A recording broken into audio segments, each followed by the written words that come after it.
Tovuqlarim tuxum qo'ymayapti yoki kam tuxum qo'yyapti deyotganlar. Bu video aynan sizlar uchun videoni oxirigacha ko'ringlar. Zo'r ma'lumotlarni aytib o'tib ketamiz. Xo'p, mana birinchi qilinadigan ish bitta tovuq 130-150 gram yem yeydi. Yirik zotlar 200-250 gram yeydi. Sizlar shu normativ qoplab berishingiz kerak. Mana biz bu yoqda jo'xor beramiz. Ikota zavodining granulali tovuq uchun chiqarilgan yemlardan beramiz. Jo'xorni ertalab berib bo'lganmiz. Bu yoqda mana qo'shimcha qilib bug'doyni undirib berib yuborsanglar bo'ladi. Maza qilib yeydi. Ko'p tuxum qo'yishiga sabab bo'ladi. Mana ko'rishingiz mumkin, maza qilib yeb oladi.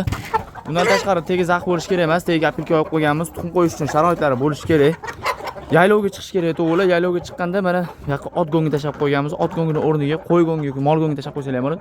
U bo'lmasa ham oddiy yaylovga chiqsa, o'ziga kerakli vitaminlarni terib yeb oladi. Va yana bitta yo'li tovuqni yoritib beriladi.